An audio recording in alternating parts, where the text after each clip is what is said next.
Você sabia que existe diferença entre atos da administração e atos administrativos? Eu sou a Caroline Canaã e te convido para a gente conversar um pouquinho sobre isso.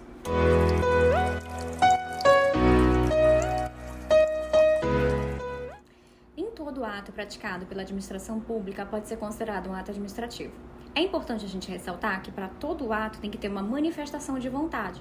E às vezes a administração pública ela atua na esfera privada, ela atua na função política, ou então ela atua meramente praticando atividades materiais que não traduzem manifestação de vontade. Então aí a gente percebe que existe uma diferença entre os atos da administração e os atos administrativos. Os atos administrativos eles traduzem uma manifestação de vontade da administração pública ou de quem as represente. Quem pode representar ela? Os concessionários, os permissionários. Então, qualquer agente público que atue nessa condição e pratique um ato é considerado um ato administrativo.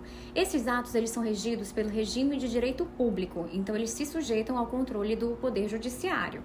A finalidade deles é sempre um interesse público, então eles têm a finalidade de poder produzir algum efeito jurídico no interesse público. E o que são, então, os atos da administração? Bom, eles se dividem em atos de governo, ou atos políticos, atos materiais, eles abrangem também os atos administrativos e a diferença entre eles é que eles, quando o agente público atua, ele não está atuando na condição de agente público, ele atua na esfera particular. Então, a produção de efeitos é diferente do que ocorre com os atos administrativos. Vamos falar, então, de cada um deles? Os atos políticos ou atos de governo, assim também denominados, eles têm fundamento direto na Constituição Federal. Então, eles atuam no exercício da função política. Tem uma certa margem de discricionariedade, certo? Carol, qual é um exemplo disso? O veto, a anistia. Todos esses são exemplos de atos políticos ou atos de governo. E os atos privados? Bom, é quando a administração atua em regime de igualdade com particular, seja pela exploração de sociedade de economia mista, por empresa pública, sempre impede igualdade com os particulares. Então, aqui não há aquela sobreposição com as prerrogativas do direito público que atua na administração pública. Ela atua, impede igualdade com o particular. Vamos falar, então, dos atos materiais? Bom, eles não têm uma manifestação de vontade própria. Eles são também denominados como fatos da administração, fatos administrativos. Ou seja, não é uma manifestação de vontade, não é um ato em si.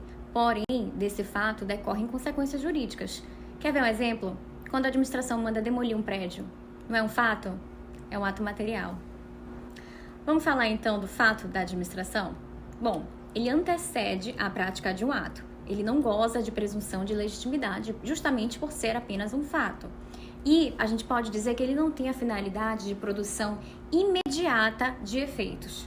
Porém, dele decorrem consequências jurídicas. Porém, a finalidade não é imediata. Pode-se falar em uma finalidade imediata de produção de efeitos jurídicos. Então, vamos fazer um resumo? Atos da administração não se confundem com atos administrativos. Porém, os atos da administração abrangem sim os atos administrativos.